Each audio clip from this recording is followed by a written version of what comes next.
Hello बच्चों, welcome to RSD new classes. आप सभी छात्रों को आज हम विभाज्यता के नियम बताएंगे। मेरे बच्चों, आप अपने छोटे भाई, बड़े भाई बहनों को और दोस्तों को इस वीडियो को शेयर करें, क्योंकि यह विभाज्यता का नियम सभी पढ़ने वाले बच्चों के लिए महत्वपूर्ण होता है। इसलिए ये वीडियो को पूरा देखें, बीच में न छोड़ें। अब आओ देर न करते हुए स्टार्ट करते हैं। तो विभाज्यता के नियम, रूल्स ऑफ डिविजिबिलिटी, दो से विभाज्यता। तो दो से विभाज्य कौन कौन सी संख्याएं होंगी, ये कैसे पता लगाएं कि बिना भाग दे हम देख करके ही बता सकें कि ये संख्या दो से विभाजित होगी या नहीं होगी। तो उसके लिए क्या होना चाहिए कि इकाई अंक सम होना चाहिए। पर इकाई अंक क्या होता है इसको भी समझ लीजिए कि कोई संख्या है, माना जी कोई संख्या है, तो इसमें इकाई अंक इधर वाला होता है जी, इकाई अंक होता है, इकाई अंक। तो इसी अंक को देखना है हमें, केवल किसको देखना है, इस अंक को देखना है, इकाई अंक को ही देखना है। तो समअंक कौन कौन से होते हैं, 0, 2, 4, 6, 8। अगर कोई दी गई संख्या है, उस संख्या में इन अंकों में से कोई भी अंक है तो हम देख करके ही बता देंगे कि संख्या दो से विभाजित होगी। तो देखिए ये उदाहरण है, इसमें 0 है इकाई की जगह पे, तो ये संख्या दो से विभाजित होगी। इसमें इकाई की जगह पर 4 है, इसलिए ये संख्या भी दो से विभाजित होगी। इसमें इकाई की जगह पे 6 है, इसलिए ये भी संख्या इकाई से विभाजित होगी। इसलिए ये सभी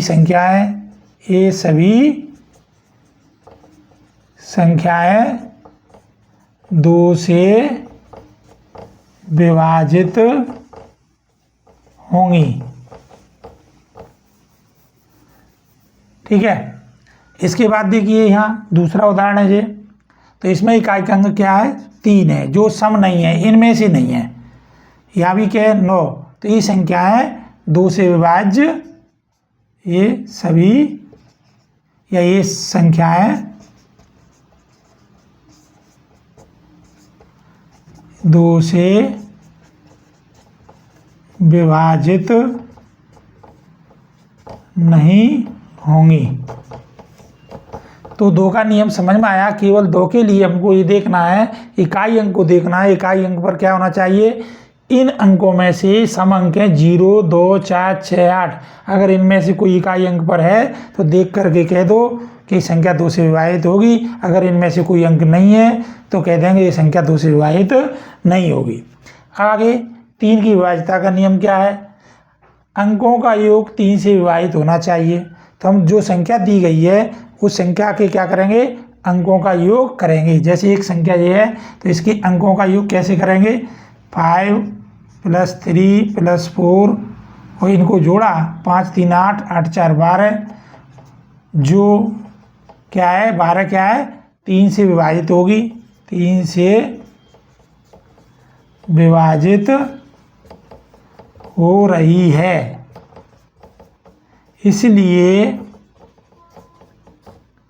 दी गई संख्या माने, इसलिए 534 भी 3 से विभाजित होगी। इस तरीके से 3 का नियम देखते हैं, अंकों का जोड़ करते हैं, अंकों के जोड़ में फिर 3 का भाग देते हैं। अगर जोड़ में 3 का भाग चला गया तो कह देंगे कि वो संख्या 3 से विभाजित होगी, अन्यथा वह संख्या 3 से विभाजित नहीं होगी। तो यहाँ देखिए दूसरा उदाहरण है। तो 1 + 9 + 7, तो 9 1 10 7 17, इस 17 है, 17 में 3 से विभाजित नहीं है, इसलिए संख्या भी 3 से विभाजित नहीं होगी, जो 3 से विभाजित नहीं है। इसलिए संख्या कौन सी, 197 भी 3 से विभाजित नहीं होगी। इस तरह 3 का नियम भी है। आगे 4 से विभाज्यता का नियम। तो इसके लिए हमें क्या देखना है, अंतिम 2 अंक, लास्ट की जो संख्या दी गई है उसके इकाई और दाई से बनी संख्या, जैसे यहाँ इकाई दाई से 32 बना, तो लास्ट के यानी अंतिम 2 अंक 4 से विभाजित होना चाहिए। तो इनमें 4 का भाग देके देखेंगे, तो 32 में 4 का भाग जा रहा है, तो ये संख्या भी 4 से विभाजित होगी। तो यहाँ भी लिख देंगे, अतः संख्या 4 से विभाजित होगी। अब यहाँ देखिए, इस संख्या में इकाई के और दाई से बनी संख्या क्या है, 23 है। 23 में 4 का भाग जाता नहीं है, इसलिए ये संख्या 4 से विभाजित नहीं होगी। अतः संख्या 4 से विभाजित नहीं होगी। इस तरीके से 4 की विभाज्यता का नियम देखा हमने। आगे और देखते हैं।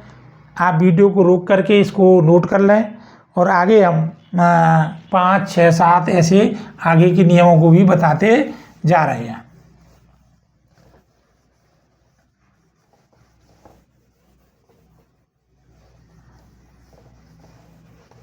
तो देखिए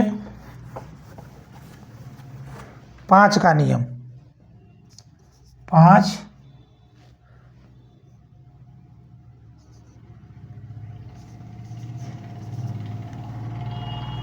5 की विभाज्यता।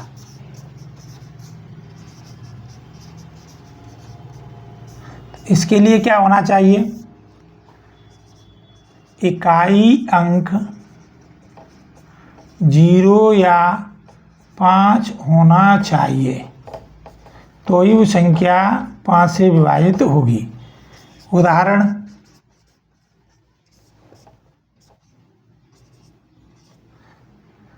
जैसे ये संख्या है, इसकी इकाई अंक पर कितना है, 0, या दूसरी संख्या ले लें, इसकी इकाई अंक पर क्या है, 5।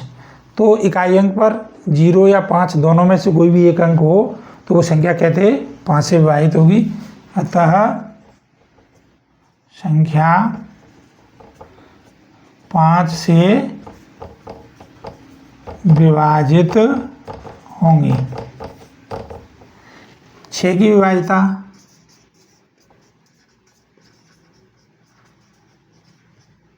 6 की विभाज्यता क्या होती है, जो संख्या 2 और 3 दोनों से विभाजित हो, जो संख्या 2 और 3 दोनों से विभाजित हो या विभाजित होना चाहिए,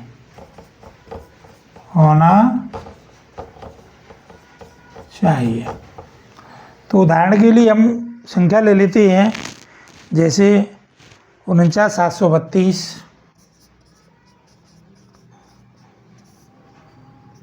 49,432।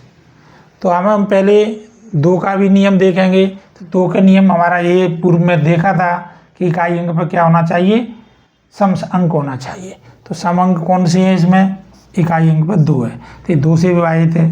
3 के लिए क्या करते हैं, 3 के लिए अंकों का योग करते हैं। तो अंकों का योग करेंगे 4 + 9 + 4 + 3 + 2। तो ये कितने हो गए, 9 × 4 = 13, 13 × 4 = 17, 17 × 3 = 20, 20 × 2 = 22। तो इसमें थोड़ा क्या हो गया है, 49,732, 49,432, 9 × 4 = 13, 13 × 4 = 17, 3 = 20, और हम 3 कर लें, चलो, तो यहाँ पर 3 हो जाएगा, कोई दिक्कत नहीं है। 49,332, तो ये इकाई अंक 2 है, तो वो 2 से विभाजित होगी। अब यहाँ अंकों को जोड़ो, 9 × 4 = 13, 13 × 3 = 16, 3 × 19, 20, 21, 21 3 से विभाजित है, इसलिए इस संख्या पर 2 और 3 दोनों के नियम लागू हो रहे हैं। अतः संख्या 49,332 6 से विभाजित होगी। इस प्रकार 7 की विभाज्यता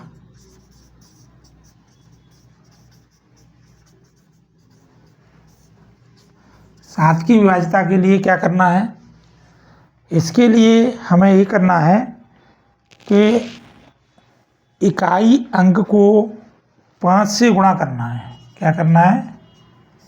इकाई अंक को 5 से गुणा करने के बाद करके शेष संख्या में जोड़ देना है। जोड़ने के बाद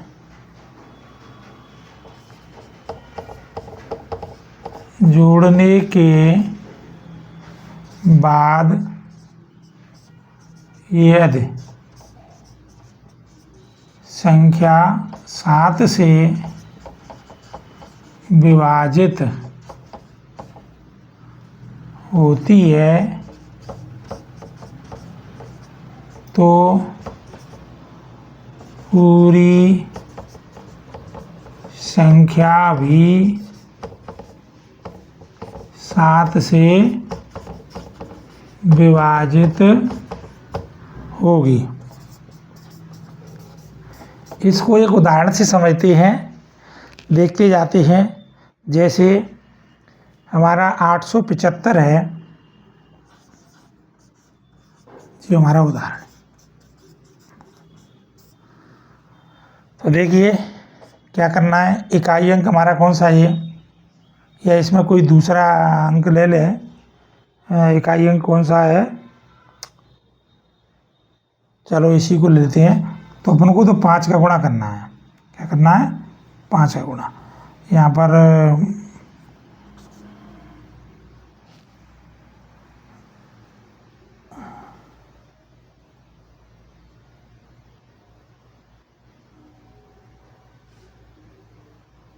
875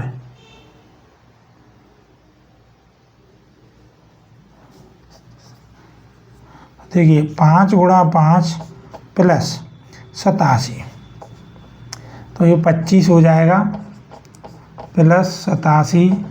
इन दोनों को जोड़ेंगे तो 7 5 12 की 2 8 9 10 11 12। अभी भी हमें पता नहीं चल रहा कि 7 का भाग जाएगा या नहीं जाएगा। तो इसी प्रक्रिया को पुनः फिर दोहरा देंगे।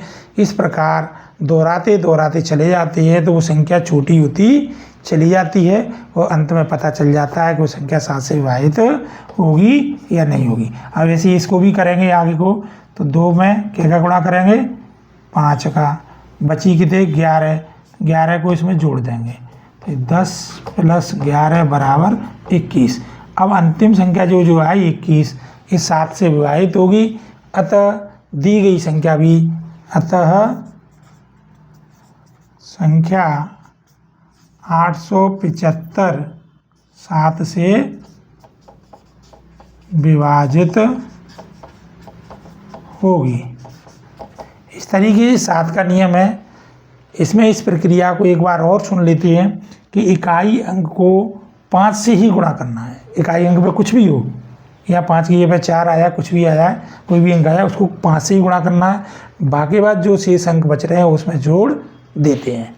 और जोड़ने के बाद इस तरीके से जो 112 आई, बड़ी संख्या आ जाए तो आपको क्या करना है? फिर इसी प्रक्रिया को फिर दोहराना है और बार बार जब तक दोहराना है तब तक अंत में वो जो संख्या हमें छोटी मिलेगी, इसमें हम पता लगा सके आसानी से कि वो संख्या 7 से विभाजित हो रही है या नहीं। तो हम फिर लास्ट में कह देंगे कि वो संख्या 7 से विभाजित होगी या नहीं होगी। ठीक इस तरह आगे 8 का नियम।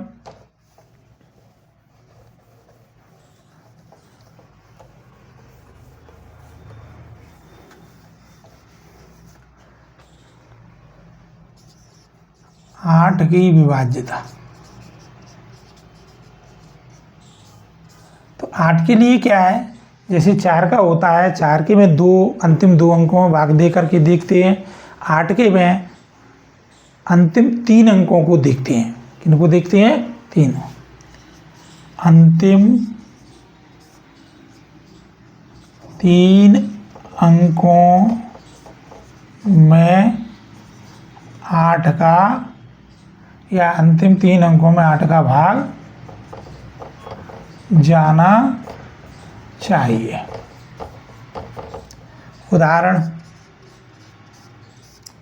उदाहरण में क्या लेंगे अपन? 49 से 108, तो यह अंतिम अंक के 3, तो 108 में 8 का भाग चला जाता है कि नहीं जाता है? देखिए, नहीं जाता है कि नहीं जाता है, आप बताइए। 8 में 49 108 है, नहीं जाएगा, क्योंकि 8 एक 8, 2 बचेंगे। इसको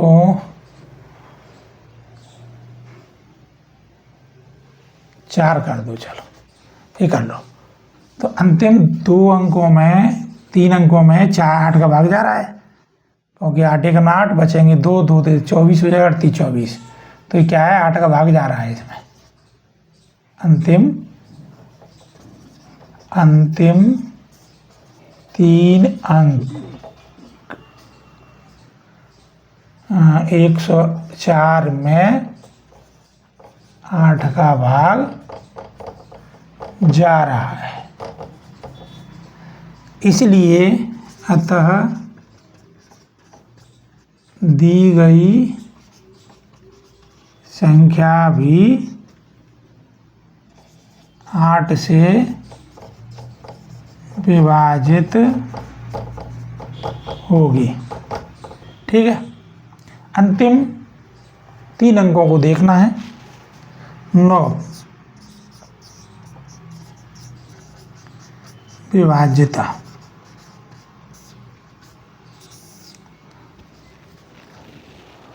नौ की विभाज्यता क्या है? अंकों का योग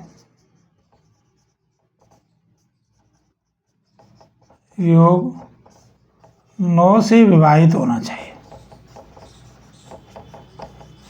विभाजित होना चाहिए। जैसे क्या अपन 72 63, तो अंकों का योग करेंगे। 7 + 2 + 6 + 3 बराबर 9, 6 15, 3 18। 18 में 3 का भाग जा रहा है, तो इसलिए संख्या भी 3 से विभाजित होगी। अतः इसमें 9 का भाग जा रहा है, इसलिए ये संख्या भी पूरी 9 से विभाजित होगी। 9 से विभाजित होगी। 3 और 9 का नियम एक समान है, उसमें भी अंकों के योग को देख करते हैं, फिर योग में 3 का भाग दे करके देखते हैं। उसी प्रकार 9 के में भी अंकों का योग करते हैं और फिर 9 का भाग दे करके देखते हैं। इसके बाद 10 विभाज्यता। 10 के बारे में तो आप जानते ही होंगे। इकाई अंक क्या होना चाहिए? इकाई अंक 0 या 0 ही केवल, इकाई अंक 0 होना चाहिए। क्या होना चाहिए? 0 होना चाहिए। जैसे 0 है, केवल 0, इकाई की जगह पे क्या होना चाहिए? 0। 0 होगा तो वो संख्या क्या है? 10 से विभाजित होगी। 11 की विभाज्यता।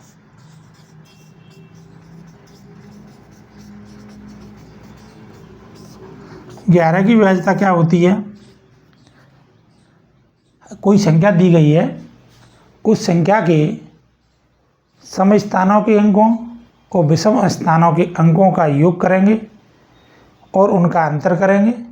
अंतर करने के बाद अंतर अगर 0 आ जाए या वो 11 से पूर्णतः विभाजित हो तो वो संख्या 11 से विभाजित होगी। तो इसके लिए हम एक उदाहरण से समझते हैं। क्या करते हैं, जैसे एक संख्या ले लें 3140। यहाँ पर सम स्थानों के अंकों को, माने इधर से जी पहला अंक है, दूसरा अंक है, तीसरा अंक है, यानी एक एक छोड़ के आप ऐसे समझ लीजिए, इधर से गिनो चाहे इधर से गिनो, एक अंक स्टार्टिंग करें तो एक इधर ले ला और इसको छोड़ दो, अगले वाले को जोड़ दो, ऐसे ही इधर से इन दोनों को जोड़ दो।